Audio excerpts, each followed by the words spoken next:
Before I begin, let me ask, what are you watching from tonight? Drop your city or town in the comments below. I love knowing how far our stories reach. Sometimes a simple tale told from one quiet living room finds its way to another, thousands of miles away. Now listen. It was a night like any other, or at least, that's what I thought. But when my grandson waited until everyone had gone to bed, and then came into the kitchen with that look in his eyes, I knew something was about to shift. I just didn't know how deeply it would change us. Let me take you back. It was the end of summer. The days had grown shorter, and the evenings held that unmistakable crispness, the kind that whispered of leaves soon to fall and sweaters tucked out from drawers. My daughter had asked if Henry, my grandson, could stay with me for a week while she and her husband took a trip upstate. I didn't hesitate. I've always loved having Henry around. He's 24 now, not a boy anymore. He's grown into himself, quiet but observant, polite in that old-fashioned way that feels rare these days. He helps me around the house without being asked, always checks if I've taken my pills, and listens, really listens. When I speak, but lately I'd noticed something in his eyes, something lingering, a heaviness that made me wonder if he was holding something back. We'd had a full house that evening. My neighbor Rita came by with banana bread, and Henry's childhood friend Jacob popped in, all laughs and beer. I loved the sound of voices and warmth that filled the house. But when the night quieted and I climbed into my bed, I had the strangest feeling, like the night wasn't done with me yet. I just started to drift off when I heard it, a gentle creak from the hallway. My door was slightly open. I always leave it that way, in case I need to hear something or someone. I turned my head and saw Henry's shadow pause just outside my door. "Henry," I whispered. "Did I wake you?" he asked, stepping just barely into the room. "No, just thinking. Come in, sweetheart." He hesitated for a second, then came in, barefoot and shirtless, wearing those old plaid pajama pants I'd washed a dozen times this week. He looked young and strong, yet lost in a way I couldn't quite place. "I didn't mean to bother you, Grandma," he said softly, sitting on the edge of the bed. "You're never a bother to me. What's on your mind?" He didn't speak right away. He stared at the floor, his hands clasped together, knuckles tight. The kitchen clock ticked faintly down the hallway, and the air between us stretched, thick with something unspoken. "I've been carrying something," he said finally, "and I don't know who else I can tell." I reached over, gently placing my hand over his. "You can tell me anything, Henry. You know that." He looked up at me then. His eyes, those same eyes I remembered from when he was just a toddler, now held a depth I hadn't seen before. Pain, longing, fear. "I feel like I've been living someone else's life," he said, voice low. "Like I'm following a path that was chosen for me. But it's not me, Grandma. It's not who I really am." My heart ached. So many young people felt that way, trapped by expectation, duty, family pressure. I wanted to scoop him into my arms, like when he was little and had a nightmare. But he wasn't a child anymore. I sat up a bit straighter, pulling the blanket around my legs. "Then maybe it's time to stop following that path," I said. He looked at me like I'd just handed him something precious, a permission, maybe. A door slightly ajar. He nodded slowly, but still seemed unsure. "I don't even know who I am sometimes. All I know is I've felt more like myself here, with you, than I have in years." I didn't know what to say to that right away. I've always loved him, always been proud of the man he was becoming, but something in the way he said it made my chest tighten. "I see you, Henry," I said. all of you, and you don't have to pretend with me." He shifted closer. "That's the thing. I'm not pretending here. It's like when I'm with you, I don't have to carry the weight of what everyone else expects me to be. I can just be." His words lingered like a soft echo in the dark room. The moonlight streamed through the curtains, casting a silver outline on his jaw, his cheekbone, his still boyish mouth. "You've always had a quiet strength," I whispered, "even when you didn't know it was there. Maybe now's the time to find your own way." He looked down, then took a shaky breath. "There's something else," he said. I felt my heart beat louder in my chest. The room felt heavier now, still and watching. He looked me in the eyes. His voice cracked just slightly. "I've been holding this in for a long time. I didn't know how to say it. I still don't. But I think I've always felt safest with you. I've never told anyone this, but you make me feel like I belong." For a moment, neither of us moved. I could hear the night outside, a soft wind brushing through the trees, the rustle of something distant. I reached for his hand again, warm, trembling. "Oh, Henry," I said, barely above a whisper, "you'll always belong here." His eyes welled, but he blinked quickly, smiling just a little. "I just needed you to know." "I'm glad you told me." He sat there a few more minutes. The silence was no longer heavy. It felt like an exhale after holding your breath too long. Eventually, he leaned forward and kissed my forehead gently. "Good night, Grandma." "Good night, sweetheart."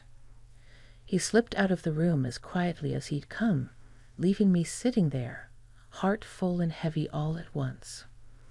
I didn't know what tomorrow would bring, but in that moment I knew one thing for sure. Something had changed. The next morning I woke up earlier than usual. Not because I'd set an alarm or anything like that.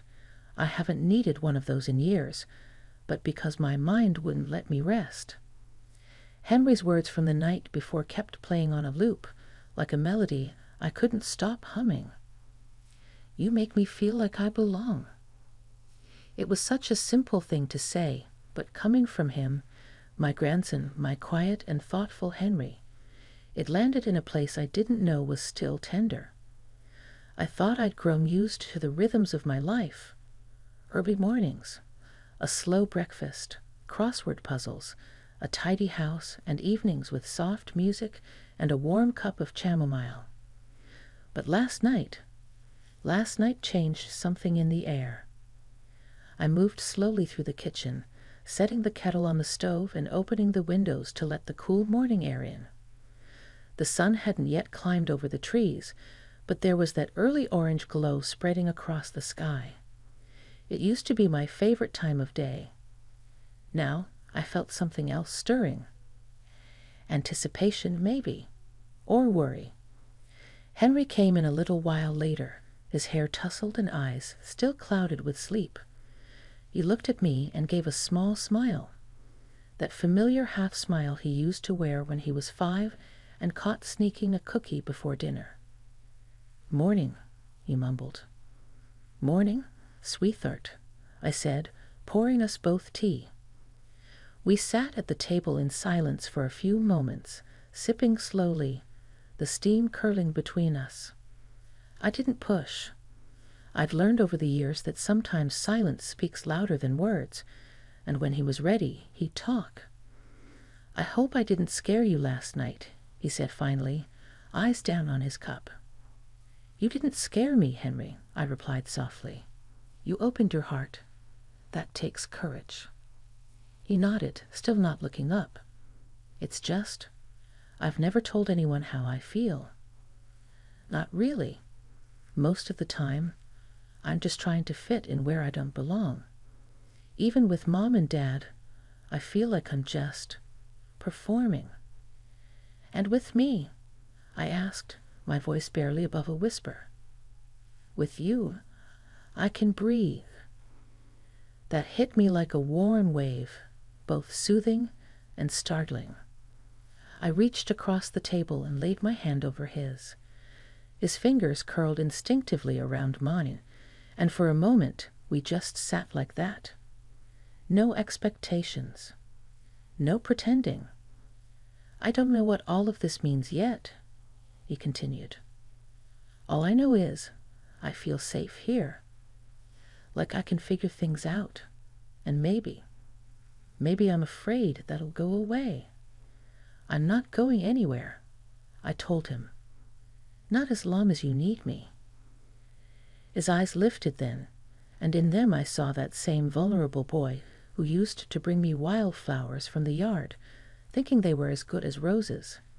And to me they were. After breakfast, we decided to take a walk down by the river. It's not far from the house, and there's a quiet path with old wooden benches and willow trees that lean just slightly toward the water, like they're listening. We walked side by side, saying little. Sometimes just being near someone, hearing the rhythm of their footsteps beside yours, is enough. When we reached one of the benches, we sat down, the breeze brushing against us, carrying the scent of damp earth and river grass. I used to come here when I was younger, I told him. Your grandfather would bring me. He'd hold my hand the whole way and tell me stories about his childhood. I wish I'd known him better, Henry said quietly. He would have loved you, I said. You remind me of him sometimes, especially the way you carry your thoughts like stones in your pocket, never throwing them out until you're sure it's the right time. He chuckled gently, then turned serious again. I think that's why I've been so restless lately. I've been holding so much in for so long, and I'm tired of pretending. There was a long pause. I think I need to make some changes, he said. Real ones. But I'm scared. What if I disappoint everyone? Henry, I said, turning to face him, the only person you owe truth to is yourself. Everyone else will adjust, or they won't. But your life, your joy, your peace, it's yours to claim. He looked at me with such intensity, like he was trying to memorize my face in that moment. You make it sound so simple. It's not simple, but it's worth it. Then very gently, he leaned against my shoulder. His head rested there, warm and solid, and I felt his breath slow. I don't want to leave here, he murmured. Not yet. You don't have to, I whispered back. Stay as long as you need. And for a while, we just sat like that. Me, an old woman with a lifetime of memories, and him, a young man still trying to find the beginning of his own story. But in that quiet moment, our stories met, not as grandparent and grandchild, not as two generations divided by time, but as two people who understood each other in a way that transcended roles. That night, we made dinner together. Nothing fancy, just pasta and roasted vegetables. But we laughed more than we had in days. He told me stories about college, about dreams he hadn't dared speak aloud, about moments that shaped him. And as the dishes dried and the evening settled in, I realized something else. It wasn't just Henry who had found something here. So had I. The house had taken on a different kind of quiet by the third evening. It wasn't the same hush you feel after guests leave, or when a storm passes. No, this was a soft, reflective stillness, the kind that follows truth when it's finally spoken aloud. Henry had been lighter on his feet all day. I noticed it in the way he whistled while doing the dishes, and how he lingered longer in the garden, barefoot, letting the dirt touch his skin. Something had shifted in him. And yet there was still a question in the air, something neither of us had voiced, but that seemed to hum beneath every shared look. That evening I lit the candles in the living room. I don't always do that. Usually I reserve them for holidays or when company's over, but tonight felt like it deserved something special. The The flickering light danced across the walls, warming the space in a way no lamp ever could. Henry came in from the back porch, his cheeks pink from the wind, a glass of wine in his hand. He handed me one, and I accepted it with a little smile. "Cheers," he said quietly. "To what?" He sat beside me, his knee brushing against mine. "To honesty," he replied. We clinked glasses and took a sip. The wine was sweet, a bit too sweet for my taste, but I didn't mind. It wasn't really about the wine. He looked at me for a long time. His expression was unreadable at first, somewhere between gratitude and something deeper. Not romantic, not in the way stories like this sometimes suggest. It was more raw, more human. It was the look of someone who had walked a long road and finally found somewhere to rest. "You know," he began, swirling his glass gently, "I used to think vulnerability was weakness." I nodded. "A lot of people do. But now I'm not so sure. It's been freeing talking to you, more than I expected." He leaned back against the couch, stretching one arm along the top. His fingers brushed lightly against my shoulder, barely noticeable, but it made the air between us tighten just slightly. I didn't move away. "You remind me of who I was before life got heavy," I said, my voice quieter than I intended. Henry turned his head. "And you remind me of who I want to be." Those words landed softly, yet their weight was undeniable. I felt my throat catch, and I had to look away for a moment. "I sometimes forget I'm 80, I said with a quiet laugh, "until I catch my reflection or my knees complain when I stand too fast." "You don't feel 80, he said quickly. "Not to me." I looked at him then, really looked. There was no awkwardness, no shame, just presence. He wasn't trying to be anything for anyone, not the perfect grandson, not the uncertain young man. He was just Henry, with me. "Henry," I said, placing my hand over his, "I don't want you to feel like you have to prove anything to me. You're enough, just as you are." He exhaled, a shaky kind of breath, like something inside him had finally unclenched. "You always say the exact thing I need to hear." "That's what love does," I said without thinking, then paused, realizing how it sounded. He didn't flinch. He nodded slowly. "I love you too, Grandma." And the way he said it, so full, so certain, it reached into me and wrapped around places that had been quietly aching for years, not for romance or desire, but for meaning, for connection. "I'm sorry I've been so closed off," he added. "There were times I wanted to say more, but I didn't know how." "You don't have to be perfect," I said. "You just have to be real." He shifted closer, and our hands remained linked, resting between us like an anchor. His thumb moved slowly over my knuckles, and I closed my eyes for a second. Not to dream, just to feel. "I think part of me's always been searching for this," he whispered. "For what?" I asked, opening my eyes. "For someone who sees me and still stays." I didn't know how to respond right away. So instead, I gave him the only thing that felt right. I leaned my head against his shoulder. And he leaned into me too. We sat there like that until the candles burned low and the night wrapped its arms around the house. At one point, he pulled the throw blanket over both of us, and I felt his warmth beside me, his presence steady and kind. I could hear his breathing slow, and I wondered if he'd fallen asleep. But then he said something, soft, like a breeze just before dawn.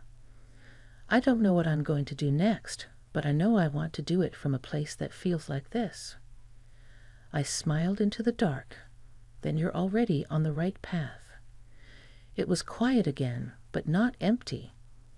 It was full of unsaid things, of shared silences, of the kind of intimacy that goes deeper than most people ever realize. And in that quiet, I realized something too. Love, the truest kind, doesn't always look like it does in the movies. Sometimes it's just a soft shoulder, a shared breath, a moment when two people finally stop pretending. The next morning felt different. Not in any grand or obvious way. The sun still rose quietly over the trees. The kettle still hissed gently on the stove. But there was something in the air, a new stillness, a kind of peace I hadn't felt in years. Henry was already up when I came into the kitchen, leaning over the sink with a cup of coffee, staring out the window at the backyard. He was wearing that same worn hoodie he always brought with him, the one from high school he refused to part with. His hair was a mess and his face unshaven, but there was something settled in him that hadn't been there before. "Sleep well?" I asked, placing my hand on his back gently. He turned, smiling softly. Yeah, I did. We sat down together at the table, neither of us rushing. No television, no phones, no distractions. Just the quiet company of someone who sees you completely. "I've been thinking," he said after a moment, "about everything." I waited. I think I've spent so much of my life trying to be who everyone else needed me to be. I studied what I was told, dated who I was expected to, wore the right mask. But none of it ever felt real. It wasn't until these last few nights, sitting with you, that I finally stopped running. His voice was steady, but the emotion underneath it sat right at the surface. I nodded slowly, letting him say what he needed to. "I know I've still got things to figure out," he went on, "but I want to start doing it on my terms. I want to live a life that feels like mine." "And you will," I said, "because you're already starting to." He reached across the table and took my hand in both of his. "I don't know how to thank you." "You don't need to," I said, giving his hand a squeeze. "Just live your truth. That's thanks enough." He looked down for a moment, then back at me. "I was scared of how close I was feeling to you, how easy it was. I didn't want to confuse it or make it something it wasn't. But now, I think it was never about labeling it." I smiled gently. Sometimes love just is. You don't need to explain it to anyone, not even yourself. We sat there, in silence, and I could feel that moment sinking in, pressing into memory. It wasn't about what had happened or what might happen next. It was about the stillness, the kind of moment that only comes when you've stopped pretending, stopped performing, and just allowed yourself to be. Later that day, we went through some old photo albums. He asked me questions about my past, not just the usual ones about Grandpa or the old house or my youth, but deeper things. "Were you ever in love with someone you couldn't have?" he asked, flipping through a page of faded black and whites. I paused, considering. "Once," I said. "He was gentle, quiet. I was young. The timing was never right." "Do you regret it?" he asked. "No," I said truthfully. "Some love isn't meant to last. But it doesn't make it any less real. Some love is there to show you what's possible." He didn't respond right away, but I saw the way his lips pressed together, like he was holding something tender just behind them. That night, he built a small fire in the backyard pit. We sat beside it on fold-in chairs, wrapped in blankets. The stars above us seemed unusually bright, and the fire cracked gently, sending tiny sparks into the dark. "I've decided to move out of my apartment when I get back," he said. I turned to him. "Really?" He nodded. "I don't want to stay in a place that keeps me small. I'm thinking of heading west, maybe Oregon, somewhere quiet, somewhere new.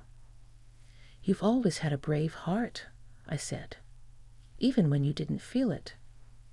He looked at me, eyes glassy from the firelight, or maybe something more. I'm going to carry you with me, you know, wherever I go. You don't have to carry me, I said gently. Just remember what you found here. He reached over and placed his hand on mine. How could I forget? The fire began to die down and the night grew cooler. But I didn't feel cold. I felt wrapped in something invisible, something warm and lasting.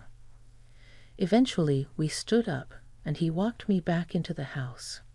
At the doorway, he paused. I think this week changed me, he said. It changed me too, I whispered. He pulled me into a hug, the kind you don't rush, the kind that speaks of gratitude, of depth, of something sacred. When I went to bed that night, the house felt quieter again. But this time, it wasn't an emptiness. It was peace. Henry stayed one more night before heading home. We didn't talk about everything again. We didn't need to.